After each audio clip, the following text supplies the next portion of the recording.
Welcome to 24/7 English, where we help you improve your English skills with engaging stories, tips, and tricks. In today's lesson, we will talk about handling mistakes while learning English and how to remember words better. I'll share some interesting insights from a classroom scenario, but I've also added some personal experiences and examples to make this more engaging and relatable. This is a long lesson, but I promise it will give you some powerful tools for learning English. How I handle mistakes. So, let's start with a story about handling mistakes. Last week, on a regular Tuesday, I went to school here in Lagos, Nigeria. One of the students, Emily, raised her hand and asked a very interesting question. She said, "I want to practice speaking with the people around me, but I'm afraid of making mistakes. I don't want to sound stupid. Can you help me?" Our teacher smiled and said, "Emily, this is such a good question. The fear of making mistakes is something that many people experience, but let me tell you what I believe is the best approach." She continued, "Making mistakes is actually a crucial part of learning. I have a lot of experience with this, not just because I'm an English teacher, but because I've also learned new languages myself. In fact, I'm currently learning French, and guess what? I make plenty of mistakes when I speak French. But the reason I don't care about those mistakes is simple. When I was learning my native language, I didn't care about mistakes either." The room was silent as everyone listened. "Think about it," she said. "When you were a child learning to speak your first language, did you worry about making mistakes? No, you just focused on expressing your thoughts, and with time, you got better. That's the same approach you should take when learning English or any other language. Focus on communicating your ideas, not on being perfect." She paused for a moment to let this sink in. Here's another example. When I practice speaking French, my main goal is to make sure that I express my thoughts. Even if I make mistakes, I know that with practice, I'll get better. The same goes for you when learning English. Every time you speak, read, or do shadowing exercises, your English will improve. This idea made a lot of sense to us. It's the same approach that works for many people. In fact, it's like learning how to play an instrument. When you start playing the guitar, for example, it sounds bad at first. You make mistakes, hit the wrong strings, and struggle with the chords. But you don't give up, right? Over time, as you practice, you start playing better. The same thing happens with English. You can't avoid mistakes at the beginning, but those mistakes help you learn and grow. Overcoming the fear of mistakes. Our teacher then added something that really stuck with me. "You should have the same attitude as a 2-year-old child," she said. "Children at that age make plenty of mistakes when they speak, but they don't care. They just keep trying, and by the time they're 3 or 4, they make fewer mistakes and can communicate very well. You know around 2,000 words, so it's completely normal to make mistakes from time to time. Mistakes are not something to be afraid of. They are part of the learning process. Nobody becomes perfect overnight. Even native speakers make mistakes. Think about public figures like politicians or business leaders. When they speak on television or in front of large audiences, they sometimes make mistakes too. But do they stop speaking? No, because they care more about sharing their ideas than worrying about making small errors. That's exactly how you should approach your English learning journey. Don't aim for perfection right away. Instead, focus on progress. Every mistake you make is a step toward getting better. How I remember words. The next day, on Wednesday, I went to class again. This time, another student named Ryan had a question.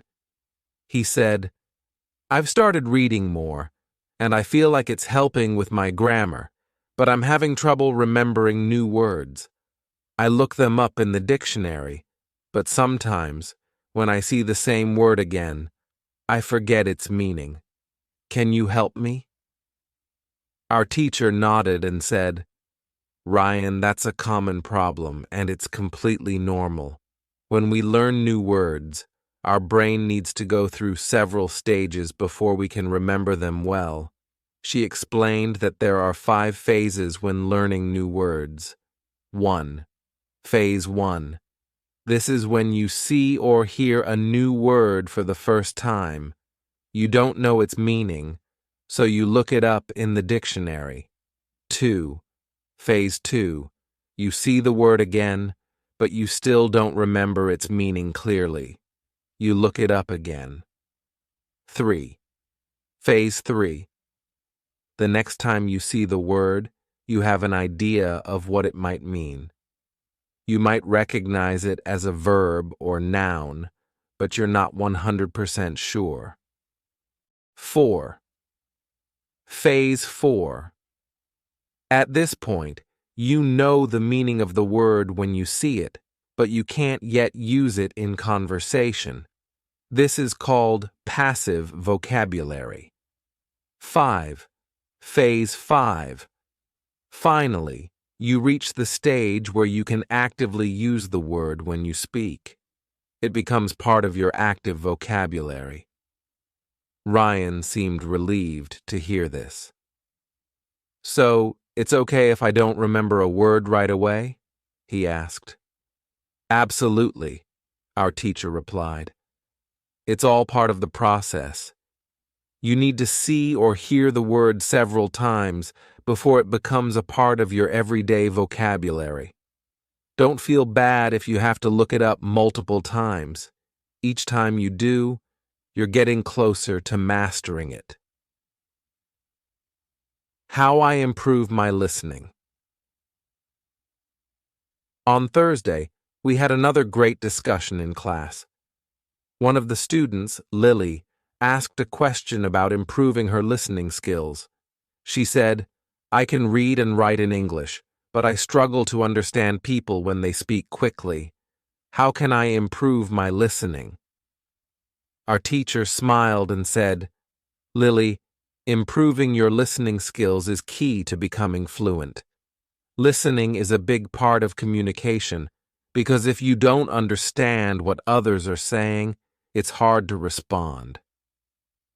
She explained that there are a lot of resources available online, such as podcasts, audiobooks, and English movies. But she said it's important to choose the right materials. When you listen to something in English, make sure you understand at least 95% of the words. If there are too many new words, it's better to read the transcript first so you can familiarize yourself with the vocabulary. She also gave some great advice. When you listen, don't focus on learning new words. The goal of listening is to understand the message. As you listen to more and more content at your level, your listening skills will naturally improve. You'll start to pick up on common phrases, sentence structures, and the rhythm of the language. Conclusion. In conclusion, learning English, or any language, is a journey full of mistakes, but those mistakes are your stepping stones to success. Whether you're learning how to handle mistakes, remember new words, or improve your listening skills, it all comes down to practice and patience. Remember, no one starts out perfect, but with each mistake, you're getting better. At Unlock English, we believe in the power of practice, and we're here to help you every step of the way. So keep speaking, reading, listening, and most importantly, keep making those mistakes. They are the key to your progress. How to improve your English listening skills with books, films, and motivation. Let me tell you about a few great ways to improve your English listening skills. These are methods I have personally tried, and they worked really well for me, so I highly recommend them to you. The first thing I suggest is reading books. Books are a fantastic way to start, especially if you're a beginner or even at an intermediate level. What's great is that you can choose books that match your current level of English. Step 1. Choose the right book for your level. Finding a book at your level is very important. For example, if you're just starting to learn English, you don't want to pick a book that's too difficult. It might frustrate you. But if you choose a book that you can mostly understand, you will enjoy it and learn new words along the way. Here's what you should do. First, read the book, then listen to the audio recording of that book. Listening to the recording while reading will help you improve both your reading and listening skills. You can do this at home when you're relaxed, or even while traveling, like when you're on the bus or train. There are some websites that provide great English books for this purpose. You can visit sites like greatenglishbooks.co.uk or learntoadbooks.com for access to interesting stories that also have recordings. These sites provide books in 3 different levels: beginner, intermediate, and advanced. This way, no matter your skill level, you can find something suitable. Step 2. Listen to the news in English.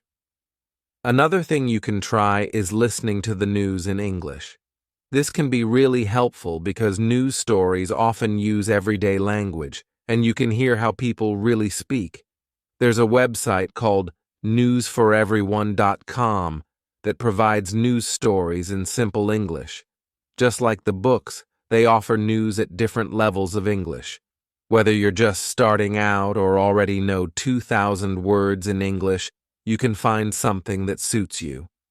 Listening to the news regularly will help you get used to the language and improve your comprehension over time. Step 3. Watch films and videos.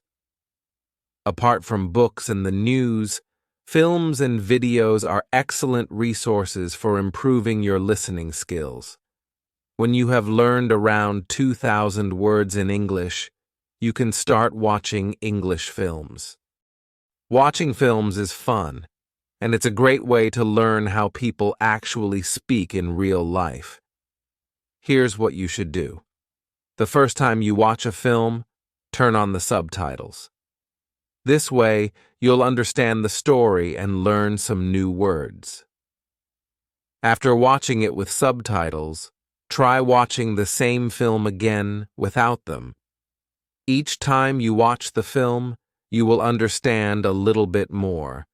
If you really enjoy the film, you can watch it multiple times. This repetition will help you get more familiar with English expressions and improve your listening. For example, if you're interested in nature, you can watch documentaries about animals or the environment. There are plenty of nature films available online. You can also find great reality shows, which are often easier to understand than regular films because they tend to follow a simple structure. Watching something that interests you will make learning English much more enjoyable. Step 4. Spend 30 minutes a day listening. The more time you spend listening to English, the faster you'll improve. Try to listen for at least 30 minutes every day. You can listen to anything: books, news, films, or even music. At first, it might feel difficult because you might not understand everything, but don't worry. Focus on what you do understand, even if it's just a few words or sentences. Over time, your understanding will improve. In the beginning, it's easy to feel frustrated because you might not understand most of what you hear. But try not to focus on what you don't know. Instead, be happy with the new words and sentences that you do understand. Every new word you learn is progress. Remember, listening is one of the easiest ways to learn because all you have to do is sit back and listen. You don't need to do anything else. A personal story: how I improved my listening skills. Let me share a story with you about how I improved my English listening skills. This might inspire you. In one of my English classes, my teacher asked us to talk about the first time we became interested in learning English. Do you remember the moment you first started learning English? For me, I started learning English when I was in high school. At first, I didn't like it at all. It was really hard, and I found the grammar confusing. The structure of the sentences didn't make sense to me, and I struggled to memorize vocabulary. When I finished high school, I was still only a beginner. I couldn't speak English, and I thought I would never be able to learn it properly. I believed that English just wasn't for me. But something changed when I turned 20. I've always loved music, and around that time, I started listening to a band called The Blue Roses. I really wanted to understand the lyrics of their songs, so I began translating their songs word by word. Slowly, I started to understand more and more of the lyrics. One day, I met two travelers from Australia on a train. We had a very simple conversation in English, but that small talk made a big difference for me. I started to believe that maybe, just maybe, I could actually learn English. From that moment on, I worked on my English almost every day. I listened to English songs, watched films, and read books. Eventually, I became much better at understanding and speaking English. I even decided to travel to Sydney, Australia, to improve my English further by immersing myself in the language. The importance of motivation. My teacher told me something very important during that class. Motivation is key to learning English. Without motivation, it's hard to stay focused. But when you have a strong reason to learn, like wanting to understand music, films, or having conversations with people from other countries, you will find it much easier to make progress. Everyone in my class had a different reason for learning English. For example, one of my classmates, Emily, wanted to read classic literature in its original English. Another student, John, dreamed of becoming a tennis coach in New Zealand and knew he needed to speak English well to achieve his goal. Sarah, another classmate, wanted to work for a big international company in Dubai and needed English for her job. We all had different reasons, but we all had one thing in common. We needed English to achieve our goals. At the end of the lesson, our teacher asked if we liked learning English. I told her that when I was in high school, I didn't like it at all. But now, I really enjoy it. I can see how useful it is to speak English in so many different situations. My teacher said that liking English makes it easier to learn.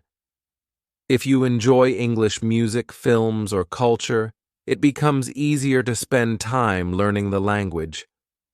How to learn 3,000 words in English. One day in class, a student asked our teacher how to learn 3,000 important English words. Our teacher explained that while you can find lists of the most common 3,000 words on the internet, learning words from a list isn't very helpful. Learning words in isolation doesn't help you understand how to use them in real conversations. A better way to learn new words is by reading or listening to full sentences. This way, you learn the words in context, and you'll remember them more easily. For example, instead of memorizing the word appreciate from a list, you can learn it in a sentence like, "I really appreciate your help." By seeing or hearing how the word is used in real life, it will stick in your memory longer. Conclusion: stay motivated and keep practicing. In the end, the key to improving your English listening skills is simple. Practice regularly, stay motivated, and enjoy the process. Find things you like to listen to, whether it's music, films, or news, and make it a habit to spend time with English every day. The more you listen, the better you will get. Just remember, every little bit of progress counts, and with time, you will see big improvements in your English skills. Learning English can be an exciting journey, but it's important to remember that some methods of learning may have their limits. For instance, when you rely only on memorizing individual words from lists or using a translation method, you might find yourself stuck after learning about 1,000 words. This approach can be slow, and there are much more effective ways to build your vocabulary and language skills. One of the best methods is reading. If you're a beginner, it's a great idea to start with simple books. A perfect example is Robinson Crusoe in Simple English. You can easily find this version on websites dedicated to beginner readers or even at your local bookstore. Just search for Robinson Crusoe for Beginners, and you'll likely find a version that suits your level. This book introduces new words in a natural context, which makes it easier to understand and remember them. There's an interesting rule about language learning. Every important word for you will keep showing up in your life until you eventually learn it. This is very similar to how children learn their first language. When we are kids, we don't study from word lists. Instead, we hear and use the language in our daily lives. Words that are important to us, like milk, food, or play, come back again and again in conversation. Eventually, without even trying too hard, we understand and know these words. For example, think about the word Google. It's now a verb in many languages. No one learns this word from a vocabulary list, yet everyone seems to know what it means. The first time you heard the word Google, you probably didn't know what it meant. But as you heard it more often in different contexts, you began to understand it. Maybe someone said, "I'll Google it for you," or "You can find the answer on Google." After a while, the meaning became clear. This is a great example of how we naturally pick up new words when we use a language regularly. This method is much more effective than memorizing lists of words. You don't need to spend hours studying vocabulary from flashcards or apps. Instead, immerse yourself in English by reading interesting stories, watching videos, or having conversations. When you use the language frequently in your daily life, new words will naturally become a part of your vocabulary. Let me share a story about a student learning English while working in a cafe. This student, let's call her Emma, lived in a small town in Canada. After school, she worked at a cafe, serving customers who mostly ordered coffee and sandwiches. At first, she found the job easy because the customers always used the same words: coffee, sandwich, thank you. These were words Emma heard every day, and she quickly became confident in her ability to communicate. As Emma's confidence grew, she started to have longer conversations with the regular customers. She felt proud that she could understand them, and they often complimented her on her English. Everything was going well until one day, something unexpected happened. One Tuesday afternoon, 2 new customers came into the cafe. They were a married couple from Australia, visiting Canada on vacation. The man spoke to Emma, but she couldn't understand him at all, even though she knew he was speaking English. His accent was completely unfamiliar to her. Emma thought maybe he was asking for something the cafe didn't have, so she called her boss over to help. Her boss quickly understood the man's order and sold them 2 coffees and sandwiches. After the couple left, Emma felt embarrassed. She apologized to her boss for not understanding the man. Her boss reassured her, saying it was perfectly fine and that this kind of thing happens all the time. The couple was from Australia, her boss explained. Their accent is different from what you're used to hearing here. Still, Emma felt frustrated. The next day, she told her English teacher what had happened. "I felt really silly," she said. "I've been working at this cafe for months and I thought my English was good enough for the job. But when I couldn't understand that customer, I started doubting myself." Her teacher smiled and told her, "You shouldn't feel bad at all. You've been practicing English here in Canada where people speak with a Canadian accent. But the Australian accent is different. Your ears just aren't used to it yet. This happens to everyone when they hear a new accent for the first time. It doesn't mean your English is bad.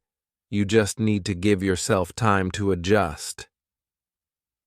The teacher went on to explain that it usually takes about 2 weeks to get used to a new accent.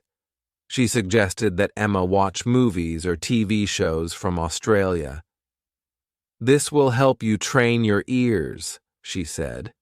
"Soon, you'll be able to understand the Australian accent without any problems." Emma felt much better after talking to her teacher.